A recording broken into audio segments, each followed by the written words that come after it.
En 1926, un inventeur français a breveté un appareil qui, selon lui, triplait les récoltes.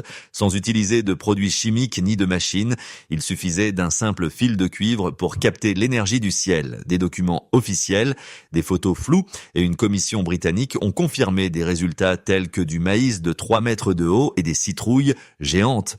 Ensuite, cette technologie a disparu presque du jour au lendemain, comme si elle avait été effacée de l'histoire. Nous avons entendu dire que des récoltes plus importantes nécessitent donc plus d'engrais, mais que se passerait-il si nous avions échangé une loi de la physique contre un sac de produits chimiques?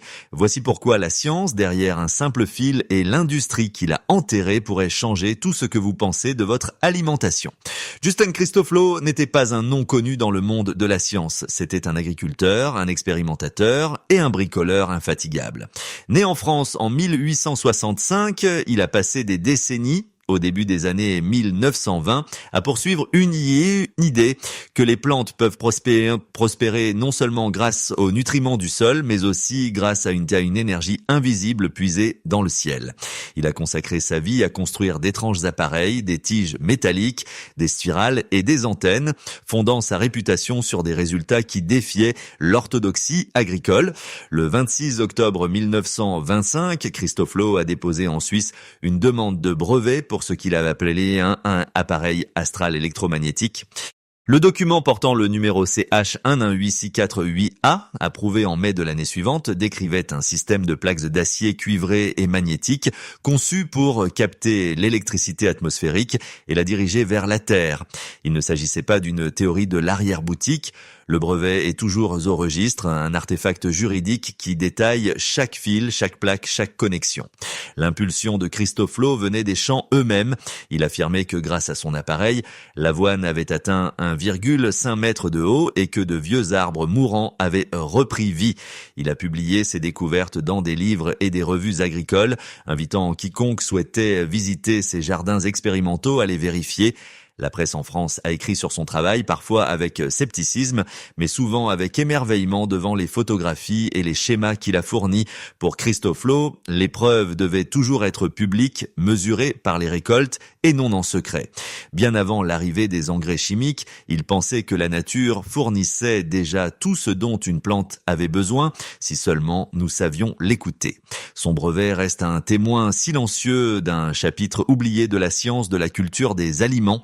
Des photos du milieu des années 1920 montrent des légumes qui semblent appartenir à un autre monde, des citrouilles plus larges que des tonneaux, des choux presque aussi hauts qu'un homme. Ces images publiées dans les livres et brochures de Justin ont alimenté les rumeurs d'une percée qui défiait toutes les règles de la pédologie. Ces photos ont été publiées dans des magazines de jardinage français et des journaux locaux, souvent en conjonction avec des affirmations de rendement 2 fois supérieures à la normale, parfois même plus. Cependant, en dehors du cercle de Christofleau, peu pouvaient dire d'où provenaient ces photos ou qui les avait vérifiées. Le comité britannique d'électroculture, créé en 1918 au ministère de l'Agriculture, y a prêté attention. Au début des années 1920, le comité a recueilli des rapports, examiné des photos de récoltes et envoyé des observateurs sur des sites dans toute l'Europe. Leur tâche était simple, séparer les faits de la fantaisie. Pendant près de 2 décennies, jusqu'en 1936, le comité a collecté des photographies de champs, des relevés de récoltes et des témoignages d'inventeurs tels que Christofleau. Leur rapport provisoire, portant la mention « non destinés à la publication », répertoriait tout, des tiges d'orge géantes aux étranges appareils poussant dans les jardins français. Malgré les visualisations frappantes, les dossiers du comité révèle un schéma de questions non résolues. Les négatifs originaux ou les vérifications de tiers pour les images les plus spectaculaires n'ont jamais été produits. Les photographies, bien que convaincantes, ont toujours semblé osciller entre la preuve et la légende. Avec chaque photo de récolte record, un doute subsistait. Un simple fil et une tige pouvaient-ils vraiment expliquer ces rendements? L'enregistrement visuel nécessitait une explication. La recherche de preuves scientifiques ne faisait que commencer. Chaque parcelle de terrain ouvert, du parc urbain au champ rural, se trouve sous une rivière invisible d'électricité. L'air au-dessus de nos têtes maintient une charge constante, positive dans le ciel et négative dans le sol en dessous. Les physiciens appellent cela le gradient de potentiel atmosphérique. Par temps clair, la différence entre le ciel et la terre est d'environ 100 volts par mètre de hauteur. Ce n'est pas la foudre, ce n'est pas une décharge que l'on peut ressentir, mais une tension silencieuse qui coule toujours comme une douce marée. Les plantes se trouvent exactement au milieu de ce champ. Leurs feuilles et leurs tiges, recouvertes de poils microscopiques et de cire, agissent comme des conducteurs naturels. Chaque brin d'herbe, chaque haricot capte silencieusement la charge électrique de l'air. Les racines enfouies dans le sol se connectent au pôle négatif de cette gigantesque batterie naturelle. La plante elle-même devient une antenne vivante reliant le fossé entre le ciel et le sol. Ce n'est pas seulement une image poétique, le flux d'électricité est mesurable. Dans certaines expériences, une tige de cuivre enfoncée dans le sol enregistre un faible courant, la preuve que l'air et la terre échangent des charges, même par temps calme. Le gradient de tension peut varier avec le temps, mais le schéma de base reste le même. Ciel positif, terre négative, une différence qui ne dort jamais. Pendant la majeure partie de l'histoire, ce champ d'arrière-plan a été resté inaperçu, mais au début du XXe siècle, des expérimentateurs comme Christoflo se demandaient si les plantes avaient besoin de plus que de l'eau et des nutriments. Ils se demandaient si ce courant silencieux pouvait être exploité, maîtrisé ou amplifié. L'idée était simple. Si chaque plante est déjà une antenne, que se passe-t-il si vous lui en donnez une meilleure ? Un fil de cuivre, par exemple, est beaucoup plus conducteur qu'une tige ou une feuille. Planté dans le sol, il peut capter plus efficacement la charge atmosphérique en la dirigeant directement vers la zone racinaire. Le champ électrique naturel de la Terre est subtil, mais toujours présent. Comprendre cette énergie invisible est la première étape pour comprendre comment un simple fil peut tout changer dans un jardin. À l'intérieur de chaque plante se déroule une conversation silencieuse dans le langage de l'électricité. Les racines, les tiges et les feuilles ne se contentent pas de transporter de l'eau et des nutriments. Elles transmettent de minuscules signaux électriques, appelés potentiels d'action et potentiels variables, qui se propagent à travers les cellules à la vitesse de la vie. Ces signaux ne sont pas aléatoires. Ils agissent comme des messagers, déclenchant des changements dans la croissance, la photosynthèse et même dans la façon dont la plante réagit au stress ou aux blessures. Par exemple, lorsqu'une feuille de tomate est blessée, une onde électrique descend le long de la tige, alertant les cellules distantes afin qu'elles préparent leur mécanisme de défense. C'est la physiologie végétale dans sa forme la plus élémentaire, un circuit vivant accordé à son environnement. Les scientifiques ont mesuré ces signaux à l'aide de fines électrodes, enregistrant les scintillements de tension qui passent de cellule en cellule. Même un faible champ de seulement quelques microvolts par mètre peut déclencher une réaction en chaîne. Le câblage interne d'une plante réagit au changement de son environnement, qu'il s'agisse de la lumière du soleil, du vent ou de la subtile attraction du champ électrique de la Terre. Certaines études montrent que, sous l'influence d'un gradient électrique externe, les plantes augmentent leur production d'antioxydants et activent les gènes associés à la résistance et à la croissance. L'effet ne se limite pas aux blessures ou aux conditions météorologiques. Il peut être provoqué par les outils les plus simples. Un fil de fer, une tige, voire une bobine soigneusement façonnée. La spirale, une forme omniprésente dans la nature, des coquilles d'escargot aux têtes de tournesol, est devenue un symbole clé de l'électroculture précoce. Des inventeurs comme Christoflo et ses contemporains y pensaient qu'une spirale de cuivre plantée dans le sol pouvait capter et concentrer les courants telluriques de la Terre. La géométrie n'était pas seulement décorative. Les spirales agissent comme des antennes, collectant l'énergie d'une vaste zone et la dirigeant vers un point unique. Les premières conceptions de bobines, inspirées à la fois par les traditions anciennes et la nouvelle physique, visaient à amplifier les signaux naturels de la plante et non à les remplacer.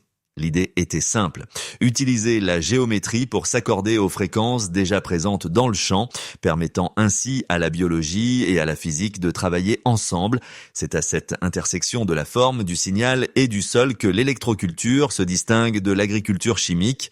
Au lieu de nourrir de force les plantes avec des nutriments synthétiques, l'objectif est de débloquer les voies électriques que l'évolution a construites dans chaque cellule vivante.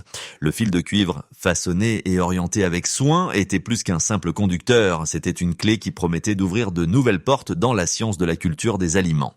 Au début des années 1920, le secteur de la production alimentaire allait changer à jamais. Des usines en Allemagne et aux États-Unis ont commencé à produire de l'ammoniac synthétique en masse à une échelle jamais vue dans le monde. Le procédé Haber-Bosch, autrefois gardé secret pendant la guerre, remplissait désormais les wagons et les cargos de sacs d'engrais chimiques.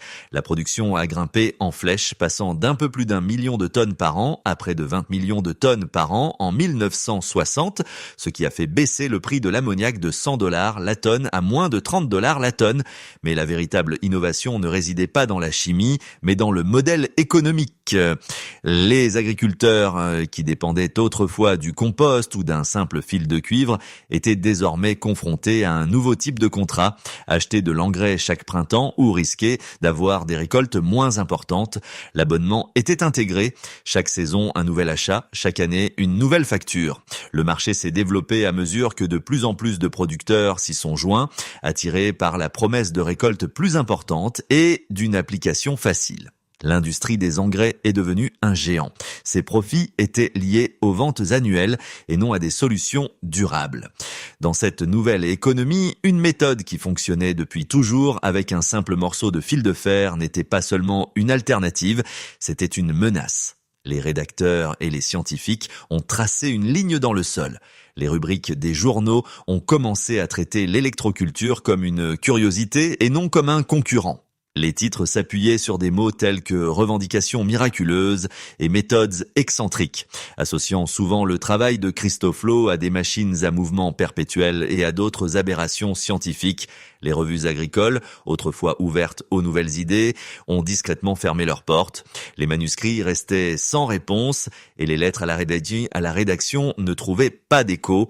Les scientifiques universitaires, soumises à des pressions pour obtenir des financements et craignant d'être ridiculisés, ont évité de la soutenir publiquement.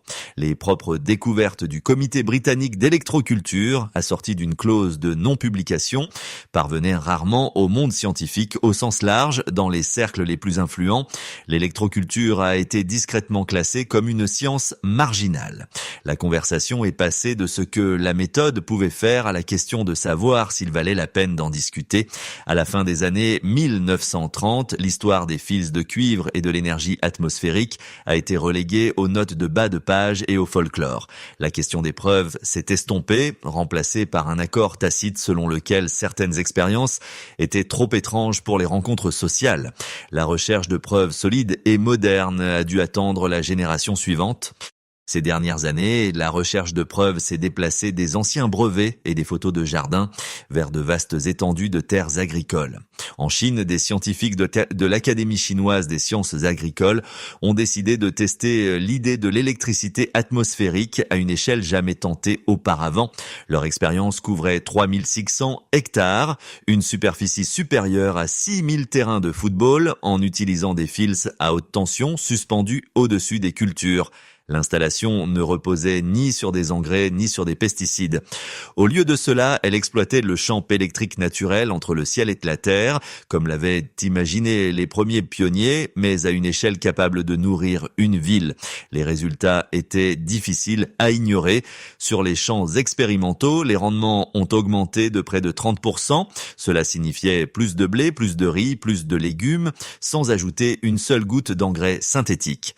Le résultat le plus surprenant n'était pas seulement l'augmentation des rendements, l'utilisation de pesticides a chuté de façon spectaculaire, dans certains cas de 70 à 100%.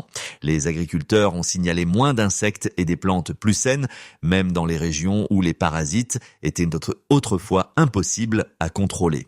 C'étaient des résultats que les agriculteurs pouvaient voir et mesurer. Il ne s'agissait pas d'une expérience dans un jardin potager, ni d'une saison chanceuse. L'étude de l'Académie chinoise des sciences agricoles a introduit le concept d'électroculture dans la science institutionnelle, avec des chiffres suffisamment importants pour faire taire les affirmations de coïncidence. Les données ont montré que les plantes ayant accès au courant naturel de la Terre pouvaient prospérer grâce à une énergie qui a toujours été là, gratuite, silencieuse et attendant juste au-dessus du sol. Pour la première fois depuis près d'un siècle, les anciennes affirmations concernant les rendements multipliés grâce aux fils de fer et aux intempéries avaient un soutien réel et mesurable à l'échelle nationale. Toutes les méthodes qui prétendent accélérer la croissance des plantes ne fonctionnent pas de la même manière et ne comportent pas les mêmes risques. Une spirale de cuivre utilisée en électroculture passive repose uniquement sur la différence de tension naturelle entre le ciel et le sol. Il n'y a pas de source d'alimentation externe, de batterie ou de fils branchés sur une prise. Le fil de cuivre agit simplement comme une meilleure antenne, captant silencieusement la légère charge déjà présente dans l'air. Cette approche contraste fortement avec les installations alimentées qui font passer du courant à haute tension dans les champs. Ces systèmes utilisent des transformateurs ou des générateurs pour transmettre de forts courants électriques à travers des fils suspendus, parfois de milliers de volts. Bien que de telles installations aient donné des résultats mesurables dans des études contrôlées, elles comportent des risques graves et dangereux. L'exposition directe aux lignes à haute tension peut provoquer une électrocution, des incendies ou endommager les équipements sensibles.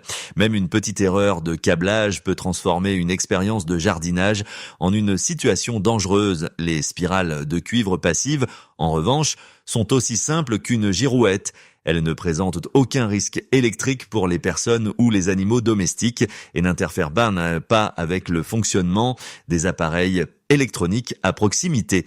La seule énergie qu'elles utilisent est celle que la Terre et le ciel fournissent naturellement.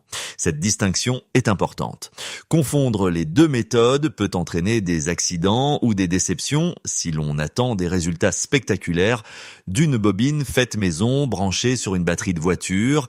La sécurité et la simplicité de l'électroculture passive font partie de son attrait. C'est une méthode que tout le monde peut essayer sans avoir à brancher quoi que ce soit et sans crainte.